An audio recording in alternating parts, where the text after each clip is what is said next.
तो आरसी सागर study foundation में आपका स्वागत है। आज हम भारतीय राज्य व्यवस्था एवं शासन के अंतर्गत विभिन्न परीक्षाओं में पूछे गए महत्वपूर्ण प्रश्नों पर अध्ययन करेंगे। तो चलते हैं। पहला क्वेश्चन 1, भारतीय संविधान के किस अनुच्छेद में भाषण एवं अभिव्यक्ति की स्वतंत्रता का मूल अधिकार का प्रावधान है? ऑप्शन ए अनुच्छेद 14, ऑप्शन बी अनुच्छेद 19, ऑप्शन सी अनुच्छेद 21, ऑप्शन डी अनुच्छेद 22। तो इसका जो सही ऑप्शन हो जाएगा ऑप्शन बी अनुच्छेद 19। यह उत्तराखंड यूडीए एलडीए प्री परीक्षा 2007 में यह क्वेश्चन पूछा गया था। इसकी व्याख्या इस प्रकार है। अनुच्छेद 19(1)(a) में कई प्रकार की स्वतंत्रता को शामिल किया गया है। अभिव्यक्ति की स्वतंत्रता में प्रेस की स्वतंत्रता भी शामिल है। विचार एवं अभिव्यक्ति की स्वतंत्रता लोकतांत्रिक शासन प्रणाली का आधार स्तंभ है।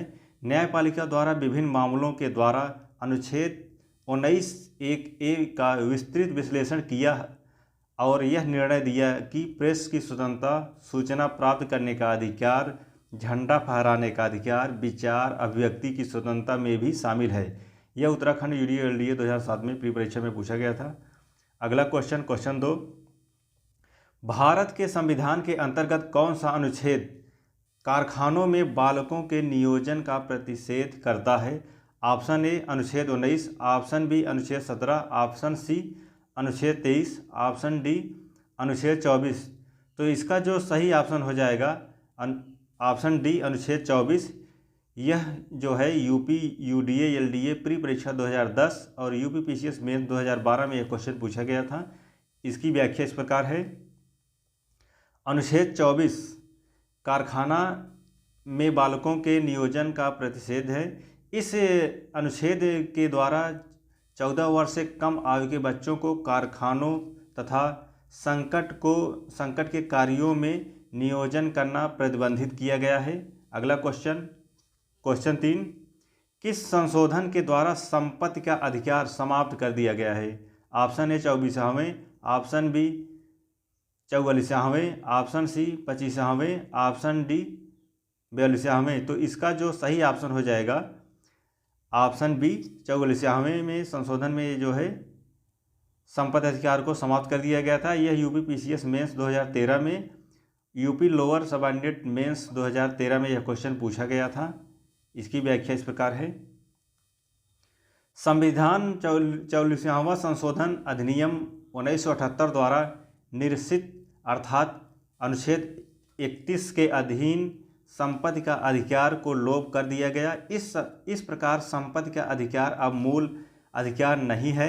अनुच्छेद 31 में जो उपबंध था उसे अध्याय अनुच्छेद 30 का बना दिया गया है।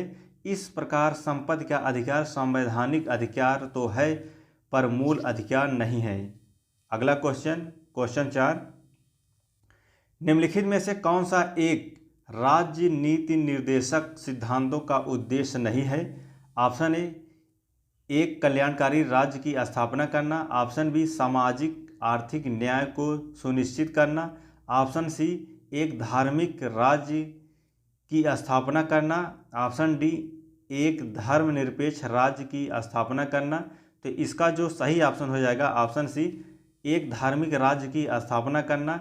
यह UP PCS mains 2017, UP RO mains 2017 में यह क्वेश्चन पूछा गया था।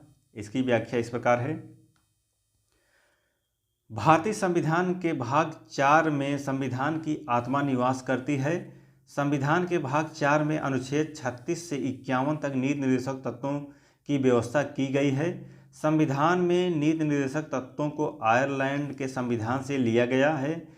इसका उद्देश्य सामाजिक आर्थिक क्रांति के उद्देश्यों को पूरा करना जो स्वतंत्रता के समय अधूरे रह गए थे। अगला क्वेश्चन 5, भारतीय संविधान द्वारा प्रदत्त नागरिकों के मूल कर्तव्य में निम्नलिखित में से क्या है? पहला ऑप्शन मिश्रित संस्कृति की संबंधी विरासत की रक्षा करना, यह सही है। दूसरा सामाजिक अन्याय से कमजोर वर्गों की रक्षा करना, ये गलत है। तीसरा वैज्ञानिक मनोदशा और खोज की भावना का विकास करना, यह सही है। चौथा व्यक्तिगत तथा सामूहिक कार्यकलापों के सभी क्षेत्रों में उत्कृष्टता के लिए प्रयत्न, यह सही है।